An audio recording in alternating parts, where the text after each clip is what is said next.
Hello, it's Good Friday, 2020, and we have been through quite a lot and continue to move through it.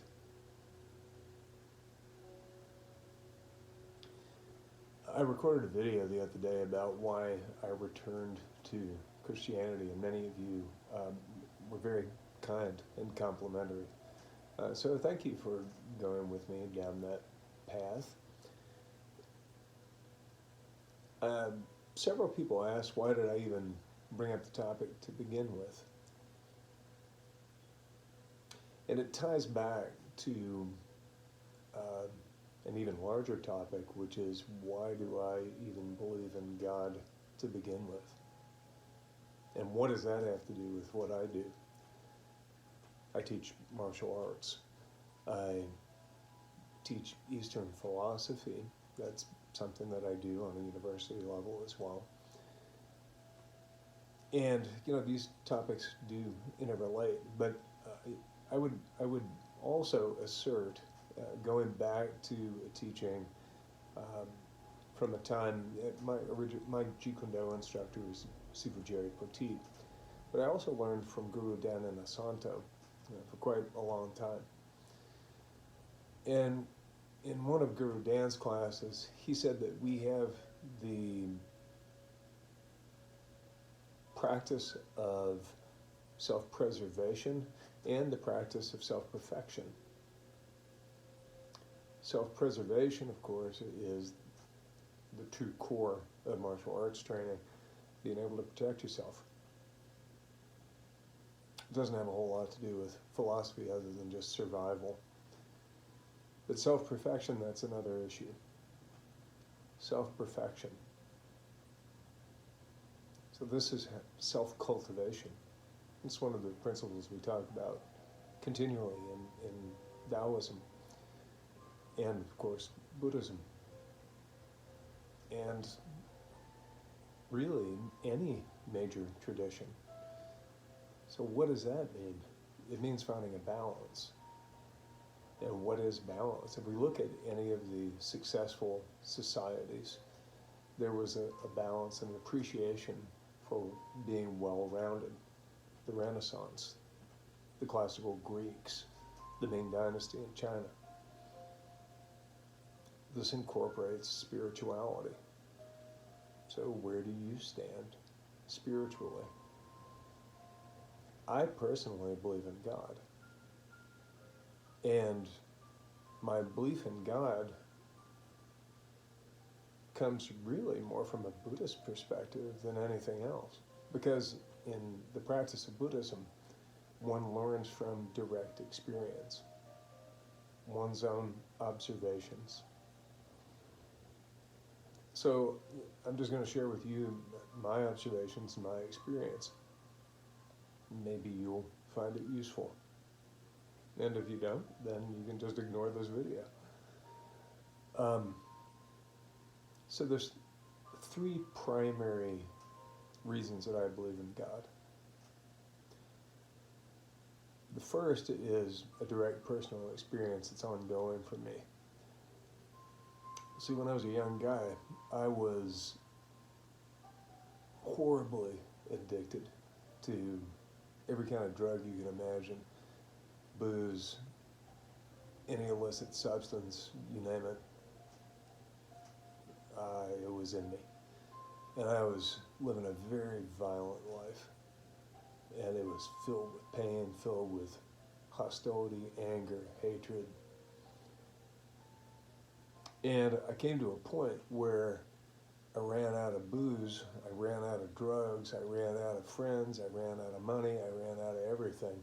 And one Sunday, I think, I woke up in the middle of my living room floor in a, excuse me for being rude, but a pool of my own piss, and started going into withdrawals. So I spent a couple of days seeing things crawl on the wall, hearing things that weren't there, shaking so hard I was practically convulsing. And somewhere in that time period, about 3 o'clock in the morning on one of those days, I was resting my head on the side of the toilet because it was cool. And I was sweating and just, it was the most miserable experience I think I've ever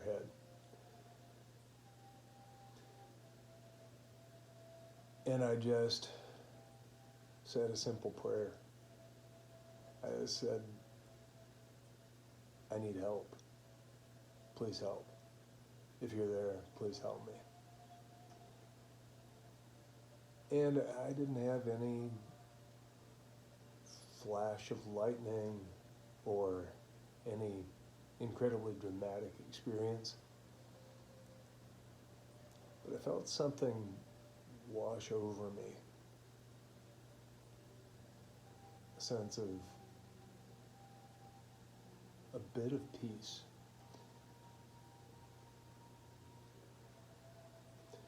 Something just felt different. I went through the rest of the withdrawals, eventually got a little bit of sleep, and then began this enormous journey into living a clean life. I did that through the 12-step program. The first step in the process was completely giving everything over to God. And so let me tell you something about that. I could not stop taking drugs and drinking. I couldn't do it. I used to drive by a liquor store 10, 20 times telling myself, don't do it this time, don't do it this time, don't do it this time. And every single time I would go do it. Driving by the dealer's house, any of that stuff. Couldn't stop, no matter what, no matter how many times I ruined people's lives, no matter what I did, I couldn't stop. Almost dying multiple times. Couldn't stop. After that simple prayer, I never felt the compulsion to use drugs or drink again, ever. Now you could argue that that's a self-induced placebo effect, that I had reached such a crisis point that I convinced myself that something was there and that I needed to be rescued and needed to rely on a supernatural means to do that. Sure, I get that. But that's not what it felt like to me. And 37, 38 years later, here I am, still living life and still healthy. So that was number one. Number two,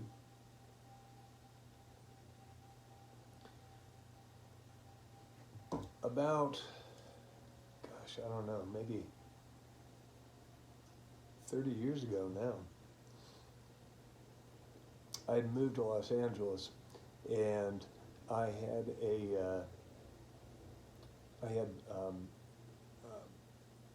my sponsor in AA had invited me to go to a meeting, a very large meeting in West LA, and I'd never been to this meeting before, and maybe 400 or 500 people there showed up to it for the very first time, and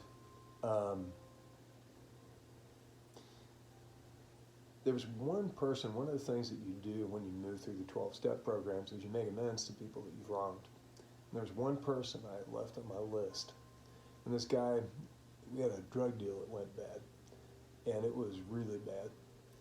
Really bad. And his family sent people after this other friend of mine and I, and it was really ugly. And ultimately, this guy took credit for killing this friend of mine. And, but I had no idea where this guy was to make contact with him. So here I am, away from Kentucky where all this happened, living in LA, in the middle of LA, at a meeting that I'd never been to in my life. And I look across the room, and there's this guy. Shocked. So obviously, there's the opportunity. I walk over to the guy. He's as shocked to see me as I am him.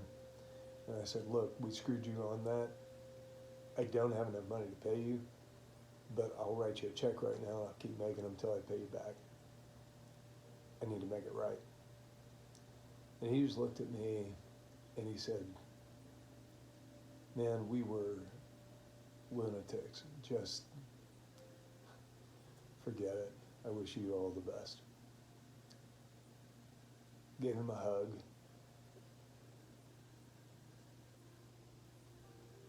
And then I find out 3 months later, he killed himself. Now this guy had been sent, because he was having trouble with drugs and alcohol, to a treatment center in Van Nuys, California, from Kentucky. And that group at the treatment center had all piled into a van, picked up a meeting guide, and there are hundreds of meetings in the LA area, and they went and just randomly picked one. Showed up at the same meeting where I was for the first time. Never had been to that meeting before, ever. Now you tell me, anybody who runs odds will tell you that is so absolutely astronomical. 2 people from random in Kentucky, and that's the last guy I have to make amends to. And we both show up at this random meeting in Los Angeles, California, one of the biggest cities in the world, with the largest amount of meetings that we just randomly come together in this place. Well, nobody in the world is ever going to tell me that that wasn't guided, that there wasn't an energy of force in the universe at play when that happened. If you write that one off the chance, you better go buy yourself a lottery ticket. And the third thing is this. If you look at our universe, just look at it. The vast complexity, the enormity, billions of galaxies, this interwoven mesh of life, what we think are alternate levels of consciousness. Just the complexity of life, and how could life have arisen on this planet? There are so many factors that needed to line up in order for that to happen. That random chance, how could it possibly be? I would argue that this vast complexity is proof of itself, rather than the alternative, which is just saying everything is random chance. That, to me, is an illogical argument. And these are just my opinions. Certainly, you can argue the opposition. And then there's one last thing, kind of the bonus. I practiced mindfulness, different forms of meditation for many, many years now, and have had transcendent experiences where I've actually experienced the unity of all things. And I've experienced the sense of love from which all things come. This, to me, is the unifying force of God. There's a book written by a gentleman named Eben Alexander called Proof of Heaven, who um, was in a coma for 7 days due to an infection of bacterial meningitis, spinal meningitis. And it's about his journey, a near-death experience that lasted for 7 days. So I'm not going to go into that. If you have the opportunity, watch one of his talks or buy the book. But it's someone who was a staunch atheist, scientist, entrenched in the scientific method, the reductionist theories of modern science, and who had a complete conversion based on that experience. And it's worth reading if you're struggling at all with these concepts. So anyway, there you go. I hope that's helpful, because this is how I find my spiritual balance. That's why I believe in God. And that's why I believe in Christ as well. I believe he was the Son of God. That's my belief. And I believe there's room for multiple belief systems. One of the teachings in the Tao is that there's a single source from which all things emanate. And our expressions of that oneness take different shapes and forms based on the prism of our experience, our culture, our upbringing, what we're exposed to. And the world religions are those expressions, some of those expressions. I choose to believe that as a truth, because they're all unique and beautiful in their own right, and they all deserve recognition. And if they advocate love, kindness, and togetherness, what in the world could be wrong with that? So I hope you have a wonderful day. It's Good Friday, time for reflection. And I hope you have a beautiful and wonderful Easter, a time of rebirth, regeneration, and that you come through this crisis that we're all experiencing with a renewed sense of joy in living